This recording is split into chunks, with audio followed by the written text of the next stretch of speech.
हाँ, कौन है? म्यूट हो जाए पंकज।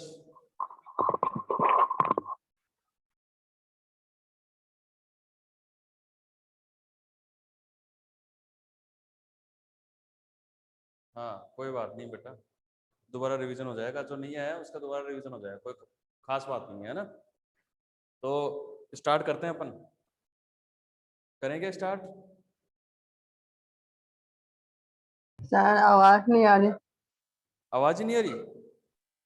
सर, मूवी में से धीरे धीरे आ रही है आवाज, बिल्कुल धीरे धीरे आ रही है। फुल आवाज नहीं आ रही सर। अच्छा, सर हमारे पास तो आ रही है आपकी आवाज। आ रही है पंकज? हाँ हाँ सर आ रही है। कोई नहीं, अब आ जाएगी सबके पास। आ रही है आजाद? यस सर आवाज। हाँ बिल्कुल। सर ये बार बार में आपकी फोटो क्यों हट जाती है, नेटवर्क कनेक्ट नहीं हो रहा क्या? हाँ हाँ, कोई दिक्कत नहीं है। ये अब सब म्यूट हो जाओ, तुम लोग म्यूट हो जाओ सबके सब।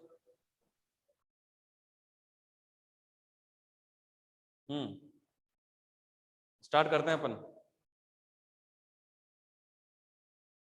सब आ गए क्या?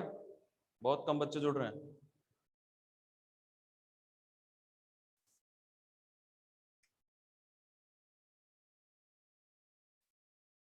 देखो अपन शुरू करते हैं। अपन पढ़ रहे थे मुगल शैली, मुगल शैली पढ़ रहे थे। और मुगल शैली में अपन ने पढ़ा था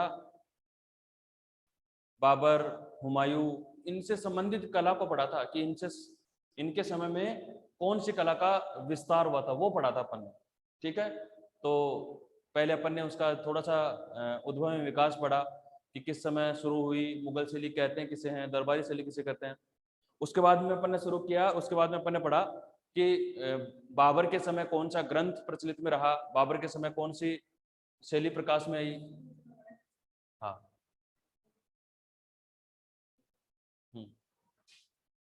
एक सॉरी, शुरू करते हैं। मुगल शैली के बारे में पढ़ रहे थे, मुगल शैली का उद्भव में विकास पढ़ा था अपन ने। उद्भव में विकास पढ़ने के बाद में अपन ने पढ़ा कि बाबर के समय में कौन सा ग्रंथ प्रचलित में रहा, बाबर के समय कौन सी कला रही। उसके बाद में हुमायूं के समय आया, हुमायूं के समय कौन सा ग्रंथ बना, कौन सी कला प्रचलित में रही, हुमायूं के समय की पढ़ी अपन ने। उसके बाद में अपन ने पढ़ा अकबर, और अकबर की पूरी डिटेल पढ़ी थी अपन ने। अकबर एक मोस्ट इंपोर्टेंट है इसमें, तो अकबर की अपन ने डिटेल पढ़ी थी पूरी। उसके बाद में अपन ने पढ़ा, उसके बाद में अपन जहांगीर शुरू कर रहे थे। ठीक है, अकबर तक अपन ने कंप्लीट कर लिया था, फिर अपन पढ़ रहे थे जहांगीर। जहांगीर कौन है? मोनिका चौधरी। सब म्यूट हो जाइए, किसी को कुछ कहना है? सब म्यूट रहिए, फिर म्यूट हो जाइए अपने आप में, किसी की आवाज नहीं आनी चाहिए। हाँ, किसी को कोई समस्या हो तो वो तुरंत अनम्यूट होकर मुझसे पूछ सकता है, जो समझ में नहीं आ रहा हो। सर लेकिन सर हाँ सर वो ऐसे बोल रहा था सर, मैं अकबर तक तो पढ़ लिया था, उसके बाद भी नहीं पढ़ा था सर, मैं आया नहीं था। तो अकबर के बाद में जहांगीर ही है बेटा, अकबर पढ़ा था ना आपने। अकबर के बाद, हाँ अकबर के बाद में अपन जहांगीर ही पढ़ रहे हैं, अकबर तक ही पढ़ा है अपन ने अब तक, और अकबर के बाद में जहांगीर पढ़ा है। फिर भी आपका कुछ रह रहा है मैटर, तो वो मैं बता दूंगा सारा आपको, कोई दिक्कत नहीं है, मैं बता दूंगा आपको, है ना। नोट्स भी उपलब्ध करवा दूंगा सारे, तो इसलिए डरने की बात नहीं है, सब समझ में आ जाएगा। ठीक है, और किसी को कुछ दिक्कत हो तो अपन लास्ट में बात कर लेंगे इसके बारे में एक बार। लेकिन अब सब म्यूट हो जाइए, अपन थोड़ा सा पढ़ लेते हैं एक बार, म्यूट रहिए सब। हाँ, जहांगीर, जहांगीर के बारे में ये मोनिका, मोनिका कौन है? सब म्यूट हो जाइए। जहांगीर, जहांगीर के बारे में अपन पढ़ रहे थे। जहांगीर का आपको पता ही है कि जहांगीर का जो काल था वो 1605 से 1627 तक। 1605 में अकबर की मृत्यु हुई थी, जिसके तुरंत बाद जहांगीर, जिसका नाम था सलीम, इसका नाम था सलीम, जिसको जहांगीर कहा जाता था।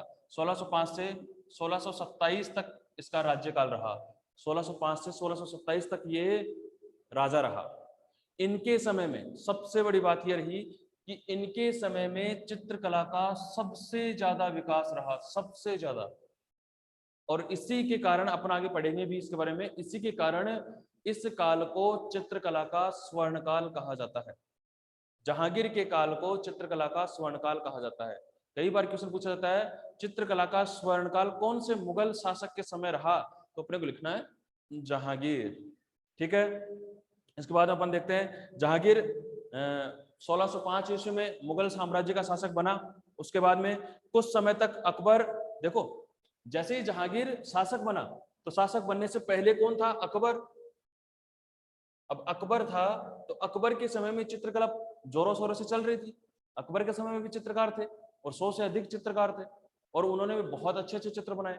जैसे कहा ही था रायकर्षण दास ने कि अकबर के समय में लगभग 20,000 चित्र बने थे, 20,000। तो इसका मतलब अकबर के समय में बहुत अच्छी चित्रकारी हो रही थी।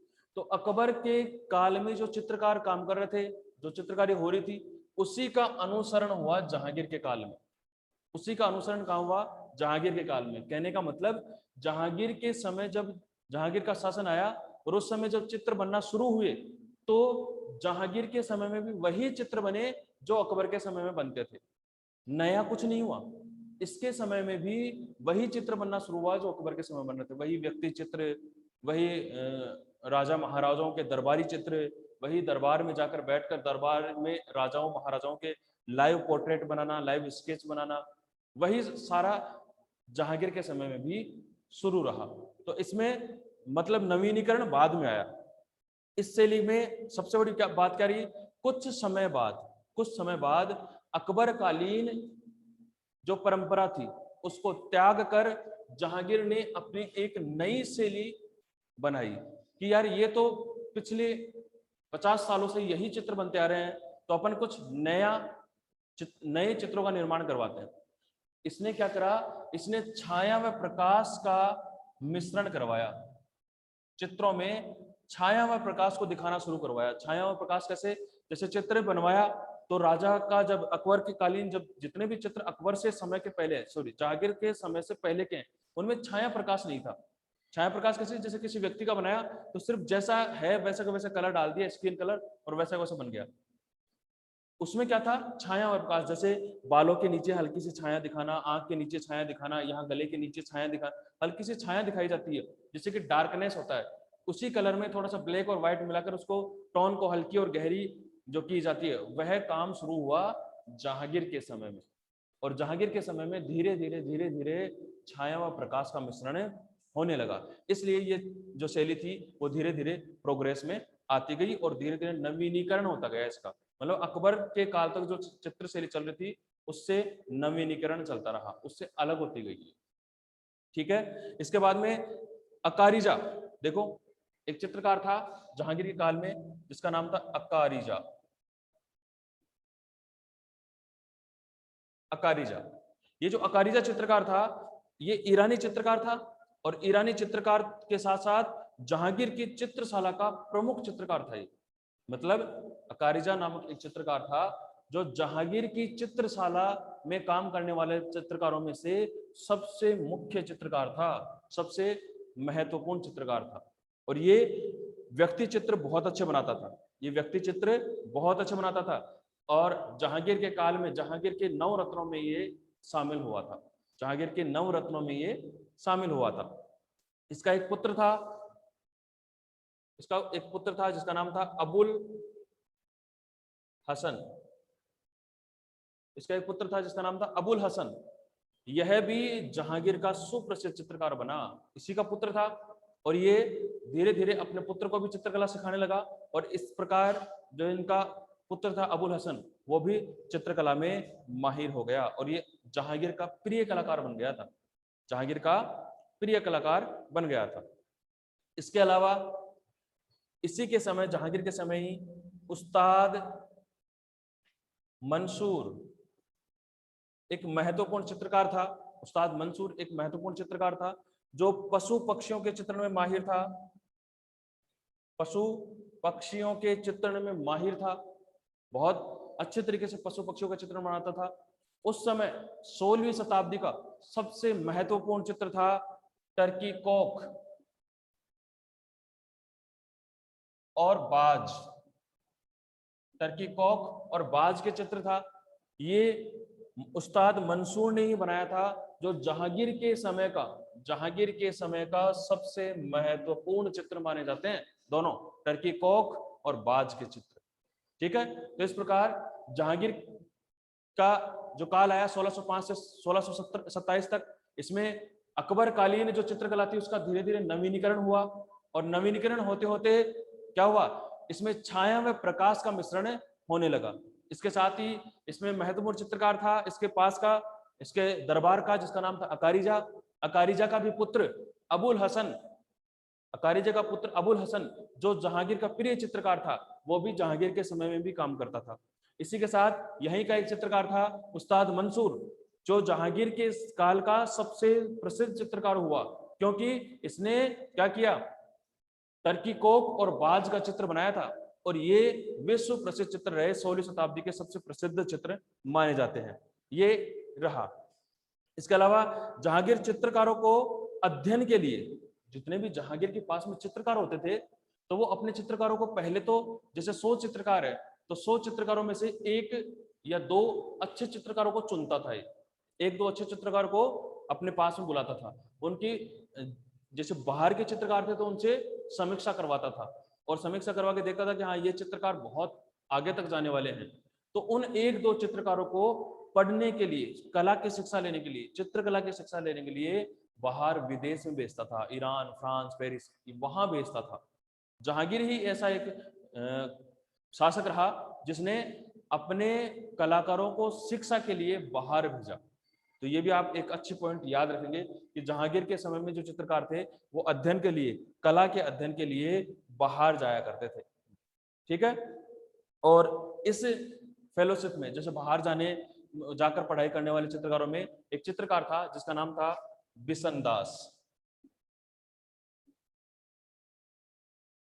चित्रकार था बिशन दास। ये जहांगीर द्वारा भेजा गया ऐसा पहला चित्रकार था जो बाहर कला की शिक्षा लेने गया था। और कहां गया? ईरान में। ईरान में चित्रकला की शिक्षा लेने गया। ठीक है, और उस समय शाह नामक एक राजा था, शाह द्वितीय या तृतीय था, ठीक है, शायद तृतीय था। उसके संरक्षण में इसने चित्रकला सीखी। शाह जो था, राजा था वहां का, शाह तृतीय, उसके जो सानिध्य में जो चित्रकार काम करते थे उनके साथ इस बिशन दास ने चित्रकला सीखी।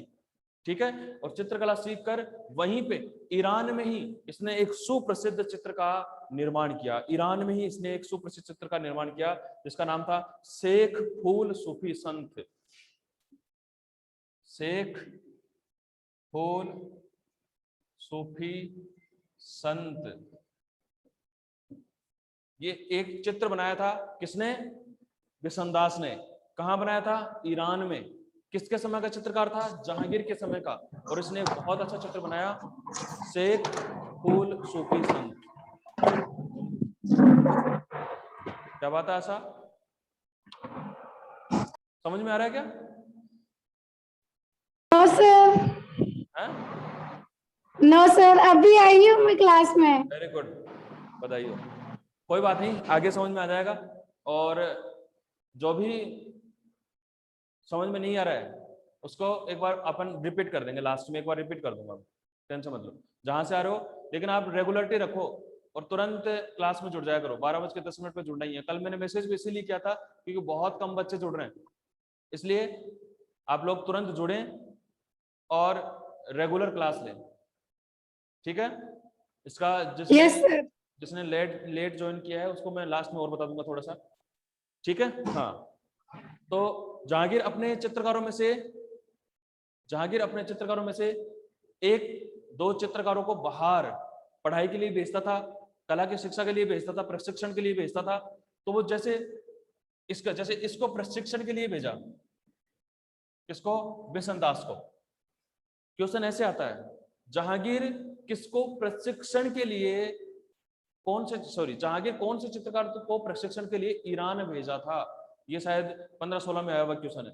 बिसनदास, ऐसा ही कुछ क्वेश्चन है, उसका आंसर होगा बिसनदास। वो ईरान गया था पढ़ने के लिए। शाह की मतलब शाह वहां का राजा था, और वहां की जो चित्रशाला थी उसमें जो मुख्य चित्रकार काम करते थे, उनके सानिध्य में बिसनदास ने चित्रकला सीखी, और वहां पर उसने ईरान में ही एक चित्र बनाया जिसका नाम था शेख फूल सूफी संत। ये चित्र था जो बहुत महत्वपूर्ण चित्र माना जाता है। इसका निर्माण ईरान में ही हुआ था। ठीक है। प्रकृति प्रेम के कारण जहांगीर का मकबरा, देखो जहांगीर का मकबरा बना हुआ था। जब जहांगीर का मकबरा बना, जहांगीर ने अपना मकबरा बनवाया तो उसको खुला हुआ बनाया। एक्चुअल में मकबरा बनता है बिल्कुल बंद पैक, लेकिन उसने क्या खुला हुआ बनाया, क्योंकि वो प्रकृति से बहुत ज्यादा प्रेम करता था। वो कहता था प्रकृति सर्वोपरि, प्रकृति ही सब कुछ है। जहांगीर ने ऐसे कहा था। तो जहांगीर ने अपना मकबरा भी ऊपर से बिल्कुल खुला बनाया था, जिससे कि प्रकृति की हवा, प्रकृति के चलचलाहट उसको पता चलती रहे। ये जहांगीर का प्रकृति के प्रति प्रेम को दर्शाता है। ठीक है। इसके अलावा चित्रकला का स्वर्णकाल, देखो जहांगीर के समय एक तो नवीनीकरण हुआ। ये चित्रकला का स्वर्णकाल की बात कर रहे हैं, देखना एक बार ध्यान से। जहांगीर का काल स्वर्णकाल था। वो इसलिए था क्योंकि जहांगीर के समय नवीनीकरण हुआ चित्रकला का, छाया व प्रकाश दिखाया जाने लगा। इसमें मुख्य चित्रकार अपने अपने अलग अलग शैली में काम करने, जैसे अकारिजा अलग शैली में काम करता था, अबुल असल अलग शैली में काम करता था, उस्ताद मंसूर अलग शैली में काम करता था, बिसनदास अलग शैली, तो सब अलग अलग शैली से काम करके अलग अलग चित्र बनाते थे। और जैसे जैसे अलग अलग चित्र बनाते थे और उन चित्रों को बाहर भेजा जाता था। जैसे शेख फूल सूफी संत, ये ईरान का चित्र था, प्रसिद्ध हुई। और प्रसिद्धि किसकी हुई? जहांगीर की। सर ये मकबरा क्या है? मकबरा बनाया मकबरा। जाता था बेटा। मकबरा मतलब जैसे, मकबरा किसी को पता नहीं है? मकबरा नहीं देखा आज तक किसी ने? नहीं नहीं सर। सर। Very good. मकबरा, जहांगीर का मकबरा, देखो सबके अपने मकबरे बनाए जाते थे। मकबरे का मतलब होता था कि दर्शनीय या उसके रहने का जो स्थान होता था। आ रहा हूँ सर। हाँ, मकबरे की बात कर रहे थे अपन। अपने पास टाइम 10 मिनट ही है। एक बार अपन एक जहांगीर कंप्लीट कर लेते हैं, फिर लास्ट में मकबरा बताता हूँ। मैं इसको लिख देता हूँ मकबरा ही। ठीक है, ये जहांगीर, क्योंकि एक भी पॉइंट कंप्लीट नहीं होगा नहीं तो। मकबरा मैं बता दूंगा आपको लास्ट में। ठीक है, देखो जहांगीर का स्वर्णकाल था। जहांगीर 1605 में आया और 1627 तक कम कार्यकाल में ही चित्रकला को इतना तवज्जो देने लगा कि इसका नवीनीकरण किया। नवीनीकरण करके अलग अलग चित्रकारों को प्रोत्साहन दिया, और प्रोत्साहन देके इनमें क्या किया कि अलग अलग चित्र शैली से एक एक चित्र वो प्रिय करता था, लोगों को भेजता था। अब लोगों को जब वो चित्र भेजता था तो उस समय का काल सुप्रसिद्ध हो जाता था। तो जैसे शेख फूली संत जो था, ये क्या हुआ, ये प्रसिद्ध हुआ जहांगीर के काल से। और जहांगीर ने ऐसे ऐसे चित्रकारों को प्रोत्साहन दिया। जैसे जहांगीर का जन्म कहाँ हुआ था? जहांगीर का जो अभिषेक था वो कहाँ हुआ? आगरा में हुआ था। तो आगरा में ही अकबर ने क्या बना रखा था? फतेहपुर सीकरी में क्या बनाया था? तो बता सकता है क्या बनाया था फतेहपुर सीकरी में? चित्रशाला। शाबाश, चित्रशाला। अकबर ने क्या किया था? चित्रशाला बनाया था। और उसी चित्रशाला में उसी चित्रशाला के पास में अकबर का, उसका जहांगीर का जन्म हुआ था। और जहांगीर का जन्म भी आगरा में अभिषेक हुआ था जहांगीर का, और इसलिए उसको बचपन से उसने चित्रकला देखी थी। और इसीलिए जहांगीर का काल जो था वो चित्रकला का स्वर्णकाल माना जाता है। यह आप याद रखेंगे।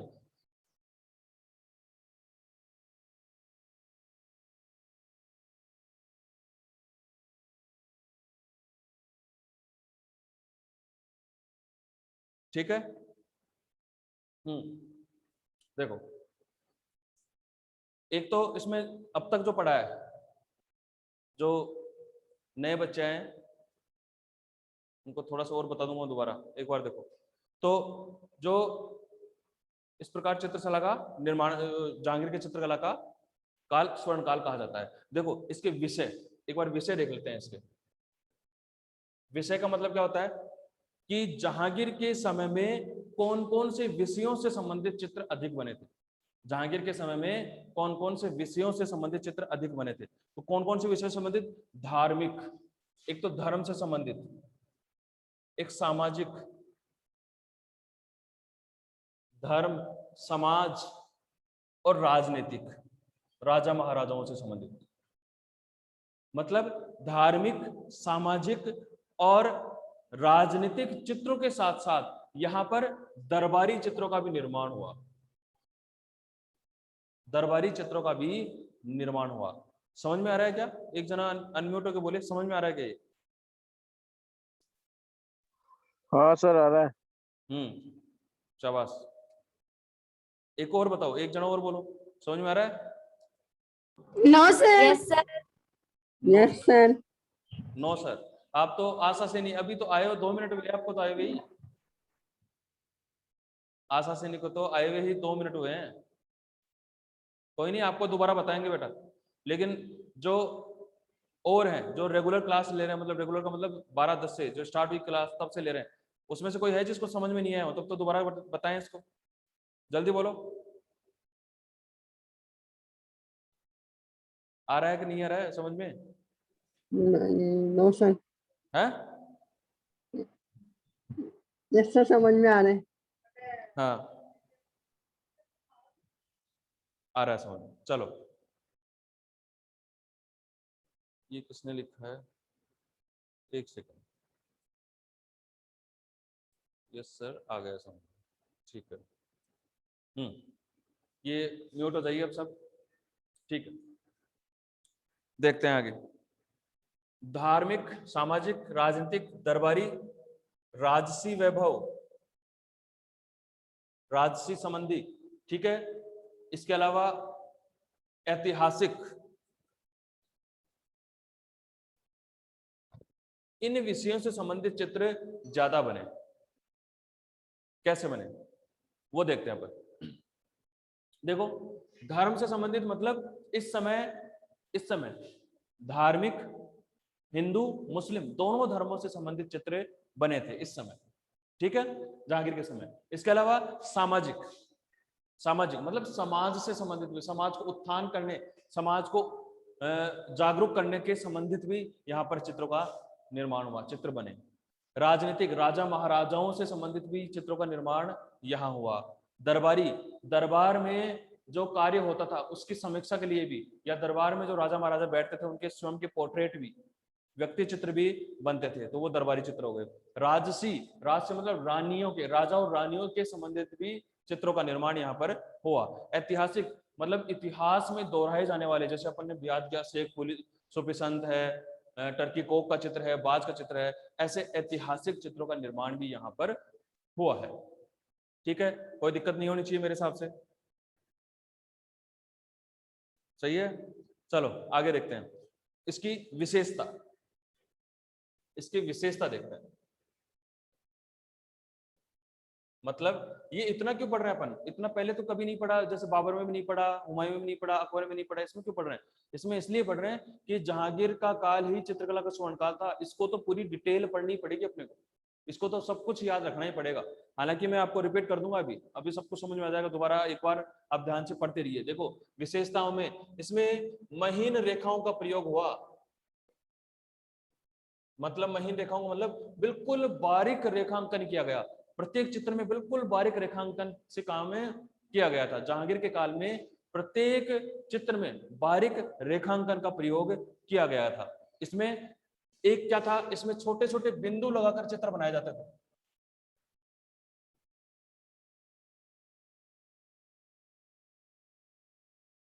ऐसे कर छोटे छोटे बिंदु लगाकर, अब छोटे छोटे बिंदु लगाकर चित्र बनाए जाते थे। इसको कहा जाता था दाना प्रदास, दाना प्रदाज। तो यह भी एक जहांगीर के काल की विशेषता है कि इस समय दाना प्रदाज से संबंधित चित्र बनाए जाते थे। ठीक है, एक और विशेषता है इसकी। एक विशेषता क्या है, जैसे अपन ने ये चित्र बनाया था, सेम यही बना लेते हैं। ठीक है, ये चित्र बनाया, इसके समय में क्या होता था, डबल रेखाओं से संबंधित चित्र बनते थे। 2 रेखाएं साथ में, महीन रेखा तो होती थी और 2 रेखाएं होती थी।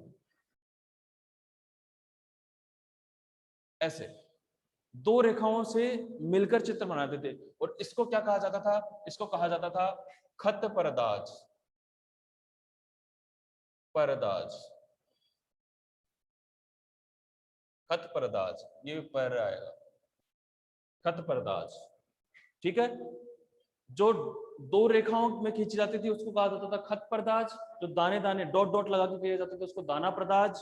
ये दोनों विशेषता हो गई।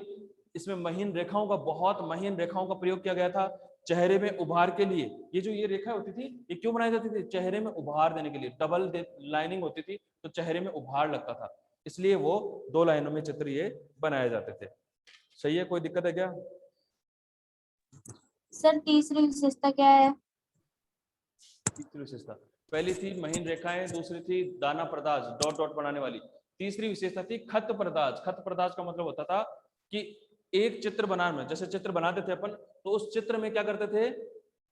डबल लाइन बनाते थे। जैसे कोई चित्र बनाया अपन ने, जैसे ये लाइन खींची, तो ये लाइन के साथ वो दो लाइन बनाते थे उभार दिखाने के लिए। हर चित्र में वो डबल लाइनिंग करते थे, और वो डबल लाइनिंग करते थे उसको कहा जाता था खत परदाज, और यही इसकी तीसरी विशेषता है। सही है। चित्रों में सूफियाना रंग किया जाता था। वेशभूषा में लंबा जामा मतलब पाजामा, पटका और खिड़कीदार पगड़ी। खिड़कीदार का मतलब ऐसे जालीदार, ठीक है। और पटका का मतलब एक तौलिया होता था, टावल जिसको बोलते हैं, तौलिया होता था रेड कलर का, वो कंधे पे पटक के रखते थे, वो उसको पटका कहा जाता था। ठीक है। स्त्री वेशभूषा में ओढ़नी को बढ़ावा मिला, ओढ़नी बनाने लगे, धीरे धीरे राजस्थानी कल्चर आने लगा और वो ओढ़नी उसमें चित्र में बनाने लगे। यहां तक किसी कोई समस्या है क्या? यहां तक किसी को समस्या है क्या? No no sir. सर। ठीक है, एक बार फटाफट अपन रिपीट करते हैं क्योंकि अपने पास में 8 मिनट बचे हैं। 8 मिनट में ये जहांगीर कंप्लीट हो चुका है, तो इस जहांगीर को अपन एक बार रिपीट कर रहे हैं। सब म्यूट रहेंगे, आराम से अपन रिपीट कर रहे हैं। फिर मैं आपसे पूछूंगा कि आपको समझ में नहीं आया, नहीं तो दोबारा और बता देंगे, लेकिन एक बार आप ध्यान से सुनना। देखो, शुरू कर रहे हैं वापस। अकबर का काल जैसे ही समाप्त हुआ तो अकबर के पुत्र सलीम, जिसको जहांगीर कहा जाता था, का शासन आ गया, और इसका शासन रहा 1605 से 1627 में। इसका शासन रहा 1605 से 1627। इसके समय में पहले तो अकबर कालीन चित्रकला ही चलती आ रही थी, अकबर से संबंधित चित्र बन रहे थे, जैसे अकबर के काल में बन रहे थे वैसे बन रहे थे। लेकिन धीरे धीरे इसने नवीनीकरण किया और इसने क्या किया? छाया व प्रकाश दिखाना प्रारंभ किया। चित्र में छाया व प्रकाश कैसे? डबल रेखाओं से, डॉट डॉट से, ऐसे कैसे भी करके उन्होंने छाया व प्रकाश दिखाना शुरू किया जहांगीर के काल में। इसके समय में एक चित्रकार था जिसका नाम था अकारिजा। एक चित्रकार था जिसका नाम था अकारिजा। इस अकारिजा का पुत्र था अबुल हसन, जो एक चित्रकला मतलब जहांगीर के काल का, जहांगीर का प्रिय चित्रकार माना जाता था, वो था अबुल हसन। अकारिजा चित्रकार था और अकारिजा का ही पुत्र था अबुल हसन, ये भी जहांगीर का प्रिय चित्रकार था। इसी के समय में उस्ताद मंसूर जो था वो सर्वश्रेष्ठ चित्रकार था। इसने ये पशु पक्षी चित्रण करने में माहिर था। इसने टर्की कोक और बाज का चित्र बनाया था जो विश्व प्रसिद्ध रहे। टर्की कोक और बाज का चित्र बनाया। इसके साथ ही जहांगीर के काल का एक बिशन दास जो था, ये सुप्रसिद्ध चित्रकार था। ये पहला ऐसा चित्रकार था जो जहांगीर के द्वारा भेजा गया, विदेश में भेजा गया था पढ़ाई करने के लिए, मतलब कला की शिक्षा लेने के लिए, प्रशिक्षण लेने के लिए। तो ये जहांगीर ने बिशन दास को ईरान भेजा था शिक्षा के लिए, वे कला की शिक्षा लेके आ। वह वहां के शाह तृतीय के संरक्षण में जो चित्रशालाएं थी, वहां पर जो चित्रकार काम करते थे, उन चित्रकारों से शिक्षा लेने के लिए ईरान चला गया और उन्हीं चित्रकारों से शिक्षा लेने लगा। कौन? बिशन दास। इन चित्रकारों से शिक्षा लेके ईरान में ही बिशन दास ने एक चित्र बनाया जिसका नाम था शेख फूल सूफी संत। चित्र का नाम था शेख फूल सूफी संत। बिशन दास ने बनाया था, ईरान में बनाया था। ठीक है। इसके बाद में आती है इसकी विशेषताएं। देखो, विशेषताएं में विषय में आता है धार्मिक विषय। इसके समय धार्मिक विषय से संबंधित अधिक चित्र बने, और धार्मिक विषयों में क्या था कि जैसे धर्म से संबंधित चित्र बनाए गए, इसके अलावा समाज से संबंधित चित्र बनाए गए, इसके अलावा राजनीतिक विषयों से संबंधित चित्र बनाए गए, दरबार में जो राजा महाराजा थे उनसे संबंधित चित्र बनाए, राजा और रानियों से संबंधित चित्र बनाए, और इतिहास में याद रखने वाले जैसे टर्की कोक, बाज, शेख फूल सूफी संत, सलीम का जन्म, ऐसे चित्र, ऐतिहासिक चित्र भी किसके समय बने? जहांगीर के समय बने। इसके अलावा आता है विशेषताएं। विशेषताओं में देखो, विशेषताओं में आता है कि इस समय महीन रेखाओं का प्रयोग किया गया, बहुत बारीक रेखाओं का प्रयोग किया गया। पुरुषों को पगड़ी के रूप में पगड़ी बनाई गई पुरुषों को, उसके साथ साथ एक पटका बनाया गया, पटका का मतलब एक टॉवल बनाया गया जो कंधे पे रखा हुआ था, ठीक है। इसके अलावा दाना प्रदाज, डॉट डॉट करके चित्र बनाए, पूरे डॉट डॉट करके चित्र बनाते थे, उसको दाना प्रदाज कहा जाता था, ये भी इसकी मुख्य विशेषता थी। इसके साथ ही खत प्रदाज, एक ही चित्र को, जैसे कोई भी चित्र बना रहे हैं उसमें प्रत्येक लाइन को डबल करना, 2 लाइनों में चित्र बनाना, वो खत प्रदाज कहलाता था, ठीक है। यहां तक किसी को कोई समस्या है तो बताओ, कोई समस्या है क्या?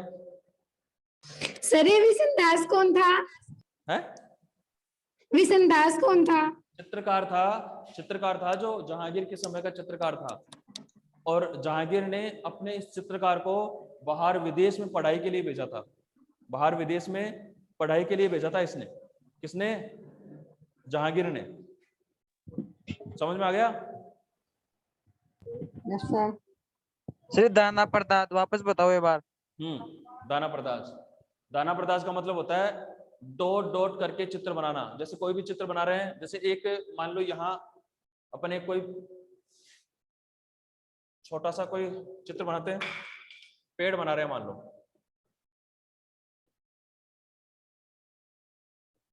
ऐसे, तो ये डॉट डॉट डॉट डॉट करके जो चित्र बनाया जाता है उसे क्या कहा जाता है? दाना प्रदाज, ठीक है। ये मकबरा बता देते हैं सर। हाँ, वेरी गुड। देखो अब अपन करते हैं मकबरे की बात। मकबरे की बात कर रहे थे। देखो मुस्लिम और ईसाई धर्म में क्या होता है, मुस्लिम और ईसाई धर्म में कि किसी व्यक्ति की मृत्यु होने के बाद उसके ऊपर उसको दफनाकर, मृत्यु होने के बाद उसको दफनाकर और उसके ऊपर कुछ इमारत बनाई जाती है, बहुत विशाल इमारत बनाई जाती है जिसे मकबरा कहा जाता है। ये खासतौर पर मुस्लिम और ईसाई धर्म में ही मानी जाती है। लेकिन जहांगीर जहांगीर जिंदे रहते हुए खुद स्वयं अपना मकबरा बनवाया था जहांगीर ने, कि मेरा मकबरा बनाया जाए, और वो भी बिल्कुल खुला, ठीक है, जीवित रहते हुए। ये मृत्यु के पश्चात बनाया जाता है जिसको दफनाकर, और उसको उसके बाद में उसके ऊपर मकबरा बनाते हैं। समझ गए? ईसाई और मुस्लिम धर्म में दफनाया और दफनाने के बाद उसके ऊपर एक अच्छी सी इमारत बनाई जाती है जिसे मकबरा कहा जाता है, ठीक है। तो जहांगीर ने क्या किया, जीवित रहते हुए ही अपना मकबरा बनवाया, और वह भी बिल्कुल ओपन, खुला, क्योंकि वो प्रकृति से बेहद प्रेम करता था। वो कहता था प्रकृति सर्वोपरि, प्रकृति है तो सब कुछ है, इसलिए उसने प्रकृति को प्रेम करने के कारण जहांगीर ने अपना मकबरा भी खुला बनवाया था। कोई समस्या है किसी को? हाँ, मैं आपको नोट्स भेज दूंगा सबको, आज नहीं तो कल, पक्का आप सबको नहीं नोट्स सर भेज। आज, जी सर आज भेज देना। हाँ सर आज ही भेज देना। हाँ बिल्कुल, कोशिश ये सर हमारे को तो वो पहले वाले नोट्स नहीं मिले। मैंने एक बार तो भेज दिए शायद आप लोगों को। Yes sir. वो मिले तो नहीं हमारे को। सर आए तो नहीं इसमें यार। हाँ क्या?